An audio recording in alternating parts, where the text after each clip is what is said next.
Welcome to another edition of Let's Talk Ghosts.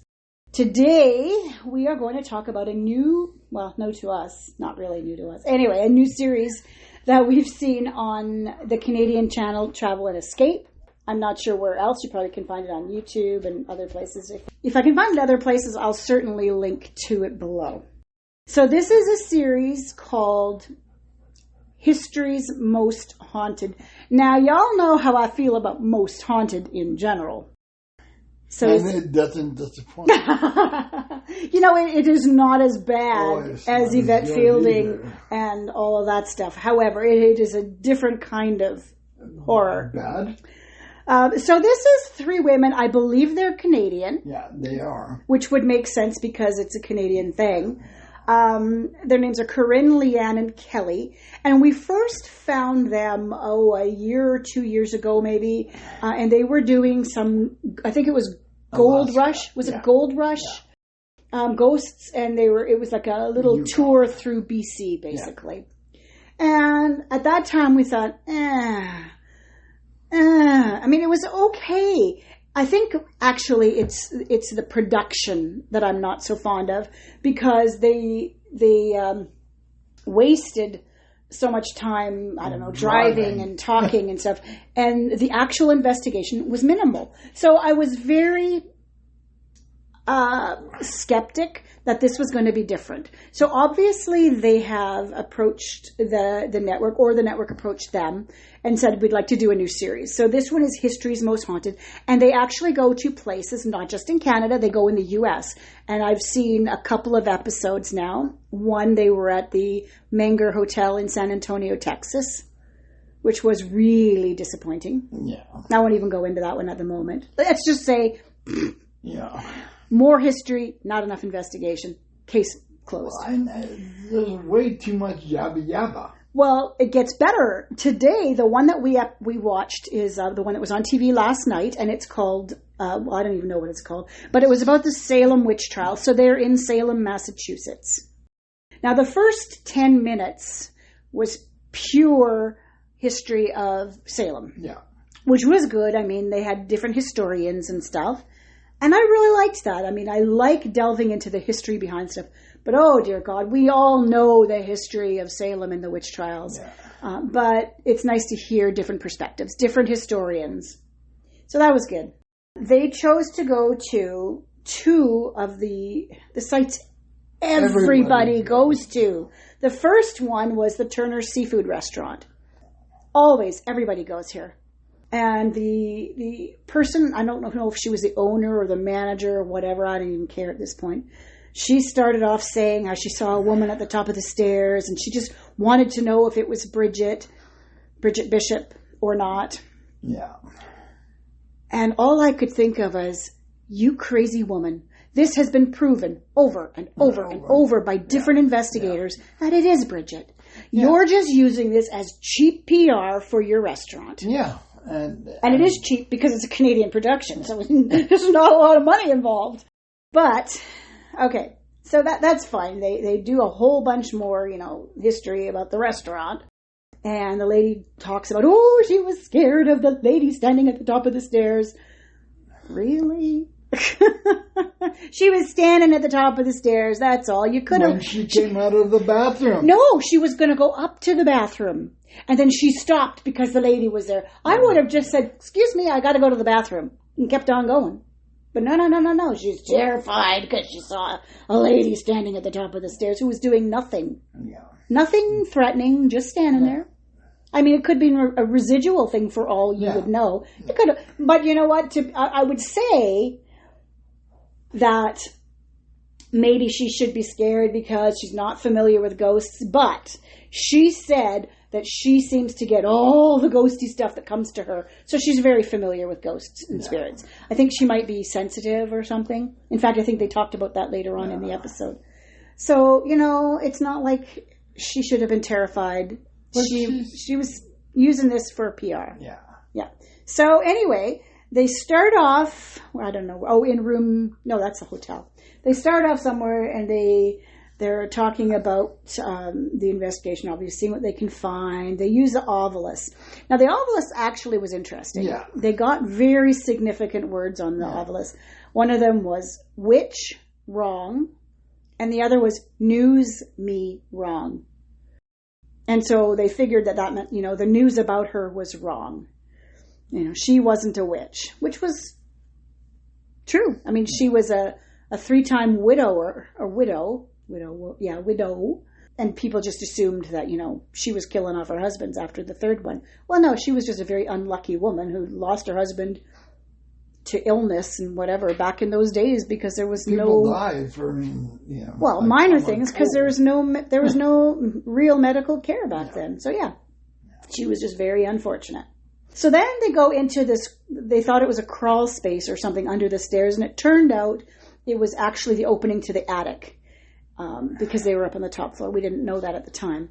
But after you got in there, there was tons of space, and they all say that they're sensitive. So they all are feeling stuff, and one of them is, I don't know if she's a clairvoyant or a medium or something. Anyway, she says up there that she's seeing a white mist. A white mist. Yeah. Downstairs, she saw dark stuff, but upstairs, a white mist.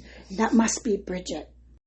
Well, it could well be. Those attic places where it's quiet and everything, a lot of times that's where the spirits are going to hide from the people downstairs. They don't want to be bothered, Yeah. So it's possible she was seeing Bridget or somebody. Yeah. But after a little bit of whatever, they decided or confirmed or whatever that it probably was Bridget Bishop they were speaking to. Yeah. Okay. So then after this, they go and have this little debrief conversation with the restaurant owner and confirm to her, yes, it's Bridget and you shouldn't be scared. And I mean, this is all the stuff that this woman has heard before, but, pretending she hasn't because that would be bad for TV. Yeah. And bad for business, I guess. I don't know. Mm-hmm. I would think they probably get tons of people going to that restaurant just in hopes of seeing something paranormal, whether they do or don't. Yeah. That's me. So I felt that investigation, I don't know how long they actually did it because it was so short on television. Little bits here. I mean, that one was short. Yeah. Mind you, there wasn't a lot to confirm. They already knew going in. Yeah. They already knew going in. One of the things that they said, which I thought was very profound, I guess, was they were 3 women that had abilities. They all have abilities. And they're investigating in Salem, Massachusetts, about witches. Yeah. If they were alive in that time, they likely would have been hung for witchcraft as well, because they have these abilities.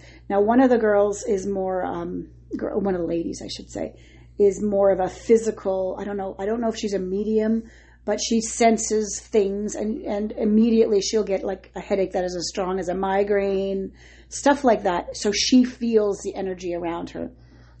And the other 2 are very similar. They feel things. But it's that one woman who really has the ability, I think. And she's, I think, the lead kind of investigator of the group. She's yeah. So she's that one. But that was an interesting comment to make. We're 3 women with abilities, and if we were here in 1692, we would have been tried and hung for witchcraft too. So that was interesting.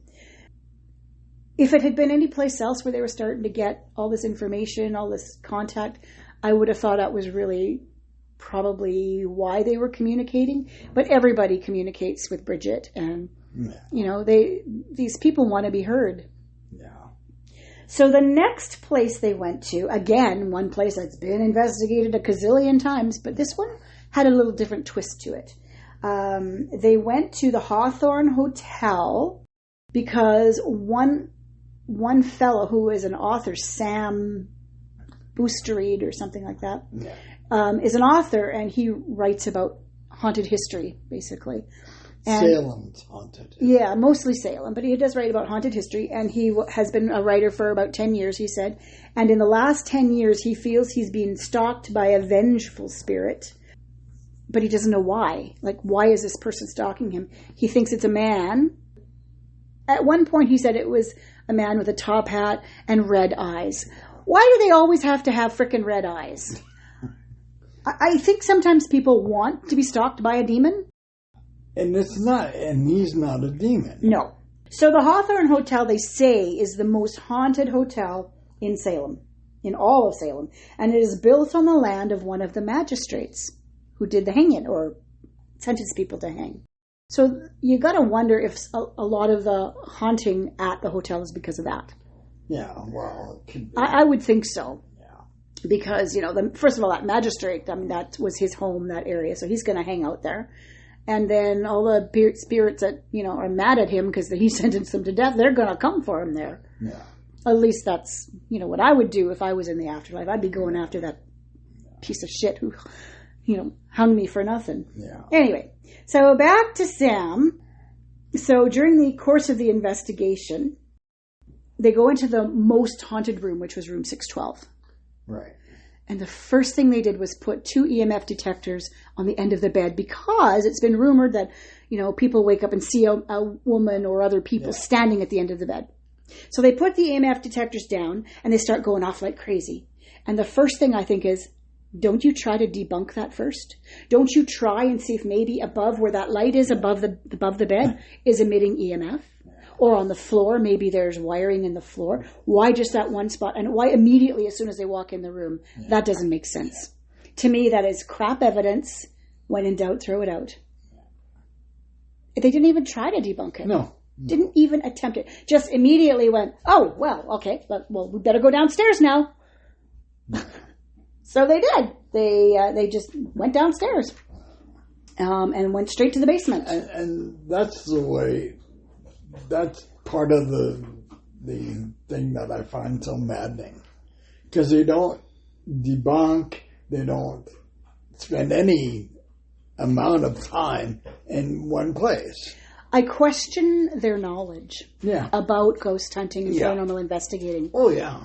I really do question the knowledge. Very amateurish. I feel like they are only there because they've seen other people do it on TV and they're interested in it, so they pitched an idea to a network or applied for something and got the job because they knew a little bit of something. Or said, I'm a psychic. I feel things. Well, I see things every day. But it doesn't make you psychic. Well, and it doesn't make you knowledgeable. It just means you see them. Yeah. Well, just like I'm sensitive. I know that. I feel things. I sometimes hear things. I sometimes see things, but I don't consider myself a medium or super sensitive. I'm just, I know that stuff. So anyway, in the course of their investigation, or lack thereof, they basically relied on Ovilus a lot. Yeah. And the Ovilus, they were asking why this spirit hangs out there. And it came to something's at the core. Well, who's at the core? Sam. Yeah. Well, it turned out, now this was interesting. They did figure this out. It turns out that Sam was related to the 12-year-old girl, Putnam, I forget her name, Marianne, or I don't know her first name, the Putnam 12-year-old, who accused Giles Corey of murder. Now, she said in her dream, a ghost came to her and told her that Giles Corey killed him. Okay. Now, for those of you not too familiar with the Salem witch trials, Giles Corey was an elderly man who had been very vocal against the witch trials. He felt it was kind of bunk. Yeah. And so it wasn't surprising that after a while, they came for him. He was the only person to be pressed to death. And what that means is they would put like a chunk of wood or like a door or something on top of you and add big blocks of stone. And they'd add one and then they'd give you time to either confess or, respond to the charges. And he refused. They'd give you a day, add another one and another one. It took him 3 days. He refused to confess. And eventually he was killed. Yeah. So, And they call it a suicide. Yeah, they called it a suicide because he could have stopped it at any time. Yeah. Murder is more like Yeah. They murdered him. It was pretty sad. Anyway, it turned out that Sam was distantly related to the girl who made that accusation. So that was kind of interesting. And again, through the course of, I don't even know because they don't show it all. Basically, they confirmed that Giles Corey is the guy who's been following Sam around because he's telling the stories and they all want to have their stories told.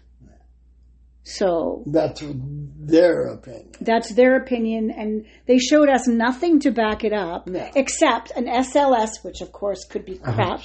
An SLS where apparently Giles Corey was standing beside the medium girl. They said, if this is Giles Corey, and you're satisfied that Sam is doing what he's doing to get your story out, you can go now. You're free to leave. And he disappeared off the screen. Yeah.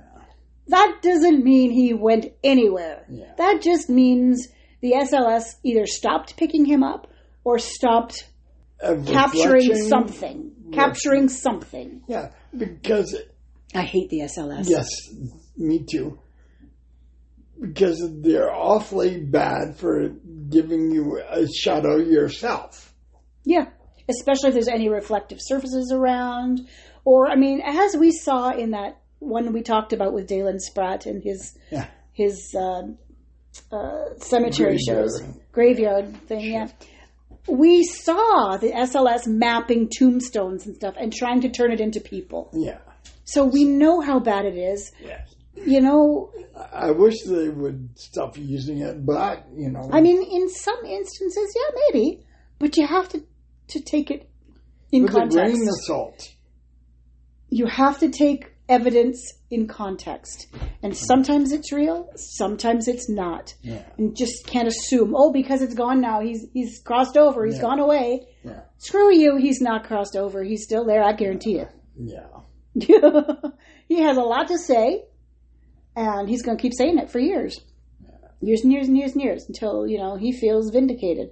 And I'm sorry to say, I don't think he's vindicated. No. But, I could be wrong too. But they didn't show enough of that investigation on either part to do anything, I don't think. So really, this show, History's Most Haunted, really great on history, really weak on investigation. Yeah. So that is my opinion. Yeah. Did you have anything else further to add? Nothing that I... Come on, people want to hear your unvarnished opinions. Well, I think it's all shit. I don't think the one woman feels anything. Honestly. Because you've gotten sick. Mm-hmm. And all of a sudden it didn't just go away and, you feel fine. But, it just doesn't come and go like that. Not instantly, no. Yeah. And, yes, I feel so much better. Yeah. I remember, I still to this day will never forget that feeling of that nausea coming. I know it's coming. Until I can't handle it anymore. And I ran to the bathroom and I had explosive vomit everywhere. I couldn't even get to the toilet. So, I had to clean the bathroom because it's somebody's house, I had to clean the bathroom. And I still felt nauseous for a while afterwards because, you just finished puking your guts out. Every time somebody walks through me, I feel it for hours. You're tingling, yeah. Well, all your neurons have been affected. Yeah, I've never had that feeling. I think that would be so cool. No, it's not cool. It's not cool. I love that. I think that would be so cool. No. I don't want that. But you want to know what is kind of creepy? Is when you're sleeping at night and you wake up and there's something over you like this looking at your face. That's creepy. I get that quite frequently in Calgary. Quite frequently I get that. And it just creeps me out. Yeah. But anyway, we're back to History's Most Haunted. Which is bunk. If you like history, it's good. But like I said, if you're going for it for the investigation, you could pass on it. If you're going for the history and a bit of, investigation, then it's good. It just depends what you're looking for. If you're looking for a real authentic investigation, you're not going to get it with this show. This is mostly, it's for the paranormal fans who are fans, not for people that actually are into the industry at all, not for people who have any knowledge of investigations and what it's all about. Yeah. So it's okay. It's okay, but will I watch another episode? Probably not. Not unless it was a site that I was interested in. And I wouldn't be watching it for the ladies. I'd be watching it for the history. Yeah. But you can't even say that because they did the Manger Hotel. I watched it for the Manger because I've been there and I've had experiences at the Manger. I love that site. It's right beside the Alamo. So much going on there. But they didn't pick up on one single thing that everybody else picks up on, because I don't believe that hotel allows investigations like that on their main floors. They were relegated to the basement, and nothing happens in the basement. So it was really boring that way. But they made up evidence. Oh, yeah. I don't know if they made it up or not, but it wasn't interesting. But when I was staying at the Manger, I've been there a few times, and it's a lovely hotel, really nice, great people. I was there for convention. Wonderful. So I think the second time I was there, I actually went on the hotel's ghost tour. And I did that on purpose so that I could see where they're, saying these hot spots are. They give you time to take pictures and stuff. And I did get something in the stairwell on that. Yeah.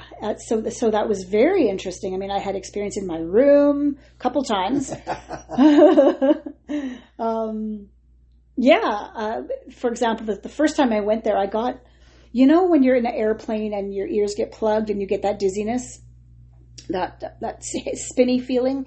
Well, that happened, and for almost the whole time I was there that time, and it got really bad. I think the second or third day. That's EMF. No, I don't believe so. This was middle ear, and I know that it wasn't EMF because of the way it was. When you have like something that blocks your ear or fluid in your ear, and you lay on one side and it bothers you but not the other, you know that's ear. And that's what it was. But I got one of the porters escorted me up to my room because I was so dizzy. I was having a hard time, which was really nice. And he brought me some club soda and stuff. Honestly, went above and beyond. He didn't have to do that. Yeah. So I'm laying in bed and I'm watching, I forget what the show was. I just remember Anthony Hopkins, and he was a priest, and it was some demonic show or something. You've probably seen it. And I'm laying there on the side. And I have my ceiling fan on because they don't have air conditioning. They just have ceiling fan. And that's all you really need there. And the TV was in one of those bureaus, where the doors close and it can cover it over, and then it just looks like a wardrobe. So I'm laying there, and suddenly out of nowhere, one half of that door slams. And I think, it's not windy in here. So I'm figuring at that point that the ghost that was there did not like that show. So I got up, and it was so hard. I said, okay, I'll turn the channel. So I got up and I opened the wardrobe, turned the channel, and I was okay after that. I just did not want to watch that program. It was interesting. And then the second time I was there, I had noises, and I had giggles on my recorder in the nighttime. Something was playing with the pen that I had on the desk. Oh yeah, it was like, it was interesting. Very interesting place. I know it's haunted. Tons of stories about the Manger that we could go on and on and on about for actual documented stuff. And they didn't touch any of it. None of it. So I thought I'd give them the benefit of the doubt for this one, even though I was surprised. But it was on TV, so we went back to watch it. And and that's my take. Great to watch if you like history and locations. Not great to watch if you want investigations. Anyway, that's it for us for this week. Have a great night.